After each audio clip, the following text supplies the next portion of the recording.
Hey guys, catching up with Matt DiBenedetto at Levine Family Racing after a strong run in Daytona, but certainly not the finish you were hoping for. How would you rate your first weekend with this team? It was pretty amazing, to be honest. The things we accomplished, I think the respect that we gained from everybody we were racing against, that's amazing in itself. So it was a total team effort, man. All these guys gave us a heck of a hot rod. I think we showed what we can do. Did you know going in? Because you really became one of the good storylines of the day.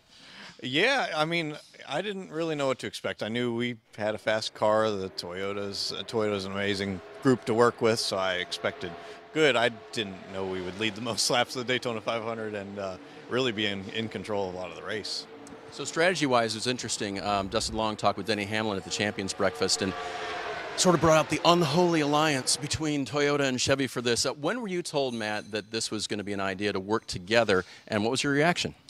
Yeah, actually, kind of the night before the race, those discussions came about really because we wanted to, we realized, you know, we're a couple of smaller groups. There's 5 of us, or there's 6 in the Daytona 500, but smaller group of the Toyotas, you know, HMS also, same deal, kind of smaller compared to the Fords. They have a lot of them. So I heard a little bit of discussion about just making sure that we do everything in our power to stay on the same page as far as if it comes down to being on the same strategy and maximizing our race to stay up there and be competitive.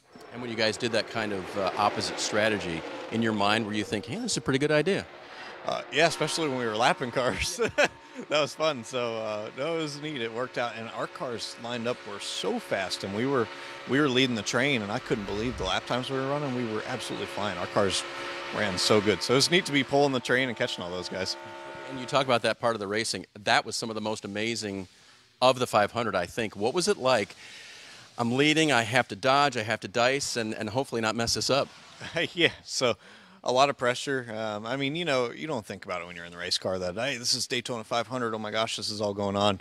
I've just done a lot. You've done so much homework and preparing to that point. So really, I was just doing my job, trying to stay focused, not make any mistakes. I don't want to be that guy. I mean, this is my first year with Levine Family Racing. They took a chance on me driving. Toyota, you know, backed me big time to get in this car. Procore, our sponsor, everyone took a lot of risk on me. So more just was like, okay, make sure I do the right things. I'm leading this group. I got Kyle Busch or Martin Truex, all these guys right behind me and putting a lot of faith in me. And luckily made all the right decisions. Obviously, it didn't finish the way we wanted, but it was a good day until then.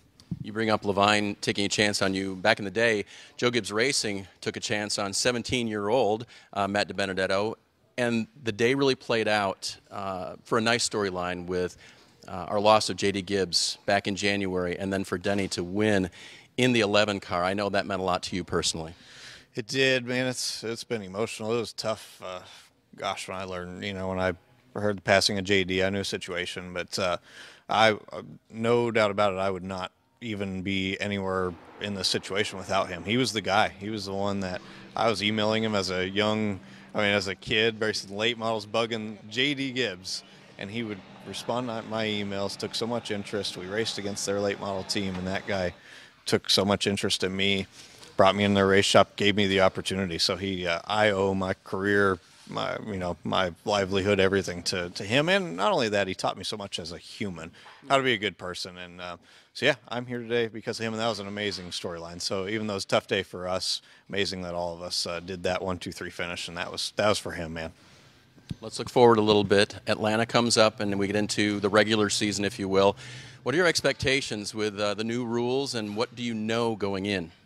I know we set the bar high, so yeah, I don't know. The team's been working really hard, but there's a lot of unknowns. We were just talking about that. We had a meeting.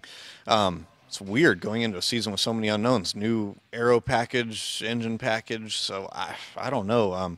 Talking about how qualifying is going to be, if it's going to be crazy, a cluster, how the race is going to work out. So you know, kind of starting from scratch on where we should be setup wise, so everyone's on the same page. So I don't know how it's going to shake out. I know that we'll you know, last weekend was encouraging. We have fast race cars, really good people. Our crew chief Mike Wheeler is pretty dang incredible. Great working with him, his wealth of knowledge, having a Toyota, their support, alliance with JGR. So we've got a lot of good resources that we can make the most of. And I would expect Atlanta to be as entertaining, if not more so, than Daytona. So make sure you watch out for Matt in the 95 car. And don't forget to check us out every weeknight, 5 o'clock, NASCAR America on NBC Sports.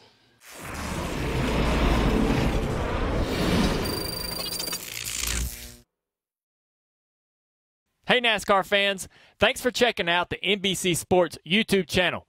Make sure you hit subscribe below for the latest NASCAR news, race highlights, and digital exclusives. Thanks for watching.